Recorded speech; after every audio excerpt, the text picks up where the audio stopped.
Hello, darlings. Oh, there I am. Oops. Gosh, Facebook's giving me many things to deal with right now. Hello. I was going to make a video and then I just suddenly thought I never do Facebook Lives. So I'll give it a go. So it's very spontaneous. Ordinarily I might have got all fancily dressed up for the occasion, but I haven't. This is just me on a Tuesday evening, a very cold Tuesday evening in Manchester.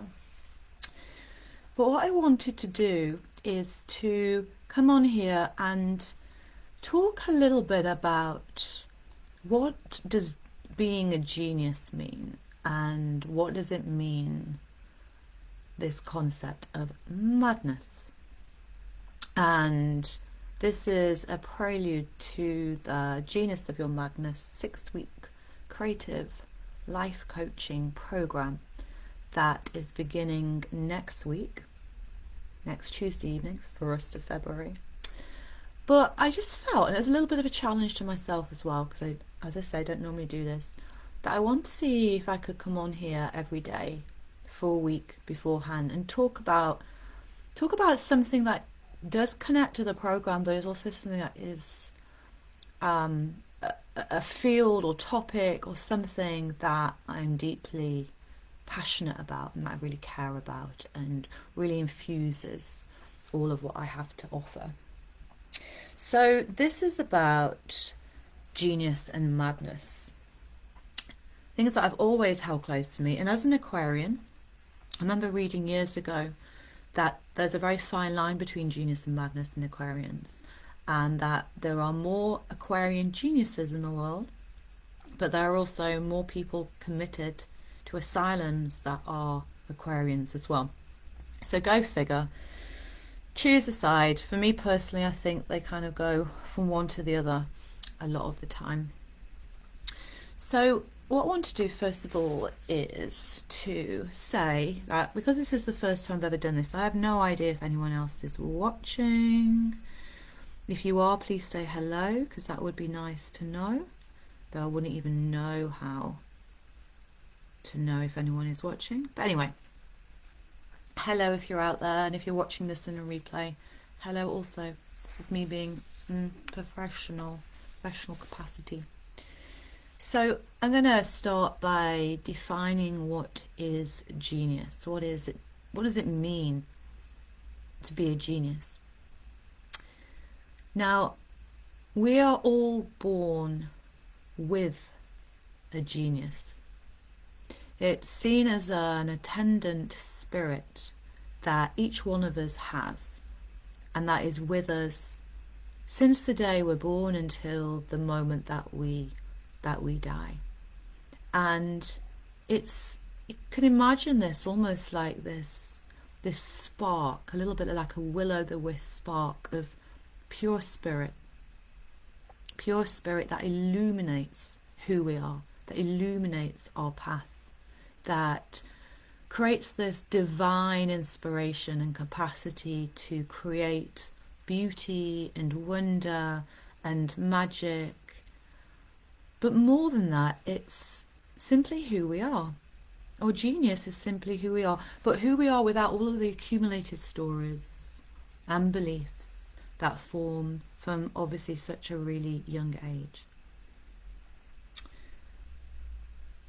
We've given over the label of genius to those in our world who seem to be extraordinary, and they have devoted themselves, dedicated themselves, disciplined themselves towards their particular craft. And good for them, they've put the hours in, they obviously had talent there to begin with, and they end up being these extraordinary artists and visionaries who speak to us in a certain language. And you could say that certain language is soul, and that is, in a sense, what genius is. But Genius is simply living, really, living as who we are. So we don't have to be out there making a mark and being known and becoming famous and all of that. We could have a very quiet life, but living really in contact and connection to our own genius. And this shows up when we are aligned, when we have clarity of our voice, when we're feeling a sense of steadiness, a sense of connection to self, to others, to the world that we live in. And we also have a very quiet sense of confidence because we're very clearly anchored to our own core ethics and values, and we live by those. They're like a kind of a silent map. This is also where we shine in a place of uniqueness. It's not about trying to fit in or squish ourselves or anything like that. It is very much about really owning our full power, our voice, and also living in a meaningful way that is meaningful to us, it's purposeful to us, even if it doesn't make any sense to anybody else. And it's also a place where we're very much in flow, we're very much in response to life, to situations that we find ourselves in. We're able to respond creatively, and we have this sense of openness towards life's possibilities. So in a way, it's like we're lovers with life, completely and utterly rolling around in the grass with life, just enjoying ourselves. And it's a good place to be. We all have this innate in us. But then you have the other side of that, the polar side of that, which is what I've called madness. And that is when we are, well, really the kind of opposite to what it is I've just been sharing and talking about. It's when we have gone out of alignment. I've often said this is, and from my own experience, it's when we have gone into a place of self-betrayal. Now that can be consciously. We might have taken actions, done things, followed a path that we know isn't actually who we are or feels right for us, and there could be all sorts of reasons why we've done that. But it could also be life events, you know, experiencing loss or death or huge changes, things like divorce, losing your job, a lot of things that we've placed our sense of identity upon. And when those disappear, it can be as if we don't know who we are anymore. We've lost our sense of self. This place is also very constricted. It doesn't have much flow. It's a real place of stuckness. We get caught in this loop over and over again. It can be a very painful place to be in. And for those of us that have struggled with mental health, and that's been a big part of my journey and why I ended up creating this whole program. It's really come from my own lived experience of what I journeyed through. That can also be, and that's often where that term mad kind of gets labelled. And a big part of what causes a problem here is that we judge and have judged. It's all of this experience, feeling lost, feeling like we don't understand where we are, sense of hopelessness, feeling dispirited, misaligned, not knowing anything, not having any energy, and not knowing who we are. It's like we've lived so much with other labels around us, or other people telling us who to be, what to be, how we should be, how normal should look like. Does anyone know anybody normal? I don't know anybody normal. I'm really pleased about that. I don't think anyone knows anybody normal, because what does it even mean? And I have a memory of, after being on a very powerful workshop with my teacher then, of traveling back from Spain and just trying to hold it together, because I could really see everyone trying to be normal, like holding their shapes together, not letting their madness out. And I use that in its full glory of its uniqueness and essentially this genius. So I just found it extraordinary to witness and so funny at the same time. So in certain cultures, and certainly in times gone by, those that were seen as mad would be the artists, the visionaries, the seers. They would actually have a place in society. You could call them the shamans. They were the ones that seemed to have this direct and open conduit to spirit, to God. And they would be sought after for their wisdom. They'd be asked to perform rituals and ceremony, and they would be revered for what they brought to the community. I don't know why we've lost that, and I do wonder how much when people excuse me, something is telling me something here. When people have had these experiences that we've called madness, what we've lost from those times which would have supported somebody to maybe access a different place, or a different place that we don't call kind of normal reality, and actually be held in how to move through that. Sometimes this is called a dark night of the soul. Again, something I've experienced myself a couple of times, and it's terrifying. And in one way, it's a death.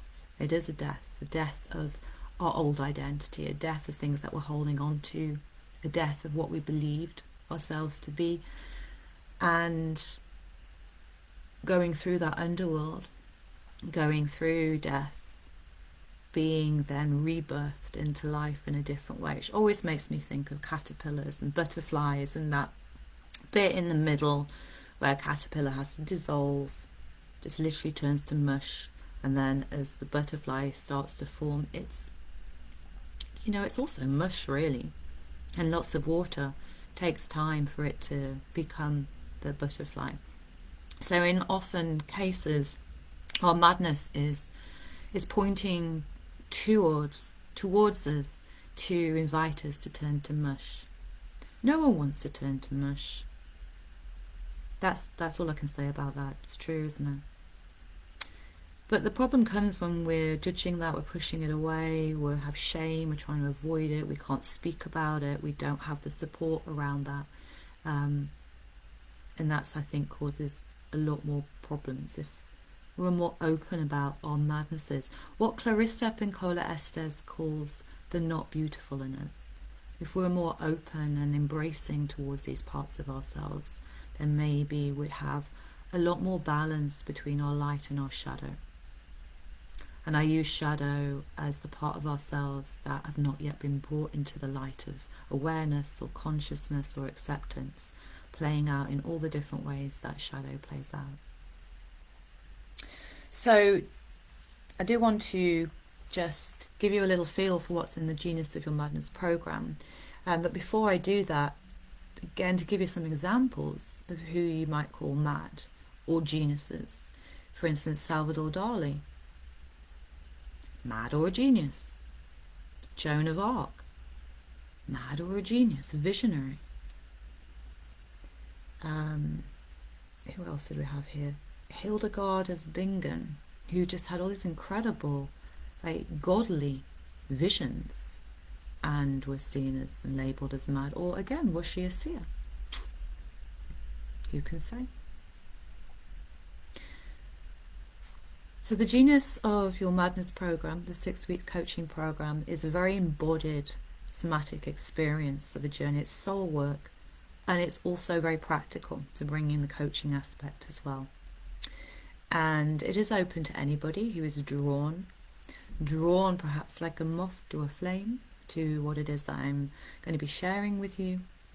And essentially it's about bringing these parts of ourselves and making art. And when I say making art, that could be making your life, simply just creating your life. It doesn't have to be art specifically. It's about using all of this as raw material to transmute into making your life art. That's it essentially. But what we we're going to be doing really is covering areas such as understanding what you're believing, understanding and questioning doubt, inviting doubt to sit with us at the dinner table. This is about finding our direction again, finding a spark of movement, of aliveness that we can infuse and allow that to lead us out of the darkness. We have to find that, even if it's the tiniest, like tinier than a salt grain, we have to experience that. We're going to look at different aspects of neuroscience, looking at negativity bias, and also practices to support your nervous system. So we need to have a strong grounding and a strong foundation to anchor ourselves as we do this work. And it's really important. It's been very important for my own journey. We'll also look at what it means when we experience mental health issues, particularly anxiety and depression, and how usually that's pointing us towards where we're not living our truth. We're actually living for somebody else. That can be a very powerful to explore. We're also going to tend to our spirit, because often in this place of madness we feel a lost connection to spirit. We can feel dispirited, and again, having experienced that place, it's pretty rough. You just feel lifeless, because really there is that sense of lifelessness. Even though we're obviously very alive and living and getting through those moments, it's not a very pleasant state to be in. I understand that one. And it's about connecting back to our own innate intimacy with our own self and life. That joy, that curiosity, to our own wild, original nature, and how maybe that's been lost or tamed or made smaller for some reason over the years. It might be needing to be stretched again and burst out. And a big part of this work is looking at the stories we're telling, how they're serving us, where they're not anymore, and what stories would support who we are becoming. So that I'm very excited about, working with stories, working with our voice. There'll be an element of performance, a very, very tiny element towards the end of the program, so don't panic about that whatsoever. You will be completely held and guided towards that. We will look at those places where we've betrayed ourselves. Really look at that and sit in that. I think for me that's been a really powerful part of my coming back into full alignment and health again. And also we will look at what is kept in our shadows, where there is shame holding our power in place, and what we can do to free ourselves of this imprisonment and reclaim that power, reclaim our own authority. And really this course is about responsibility. It's about ownership, getting real with ourselves. It's about where we can step up and use our empowered voice to be in service, so that we support the health and well-being of others. And it's really about how do we land in a place of more wholeness, more integration, more substance, and what does that even mean to us? So I'm aware of time. I have no idea if anyone's even seen this. If you have, then do let me know. I would love to know any comments and any thoughts around anything that I've spoken of. And as I mentioned at the beginning, we are beginning the journey through the Genius of Your Madness next Tuesday, 1st of February. It's an online program. You'll be sent workbooks, videos and all that jazz, but we meet every Tuesday evening here in the UK, 7 till 8:30 p.m. But that might work for you in a different time zone, so you can be somewhere else, maybe even somewhere warm. And yeah, if you have any questions, just message me. And thank you so much for your time and attention. I have no idea if this worked, and it was quite fun. So I think I'm going to do it again tomorrow evening. So look out for another video from moi, probably be a bit shorter tomorrow, on another aspect I'd like to share with you. So my darlings, go well into the night. May your genius thrive, and may your madness temper you with whatever it is that infuses every cell of you with a deeper sense of knowing this is who you are.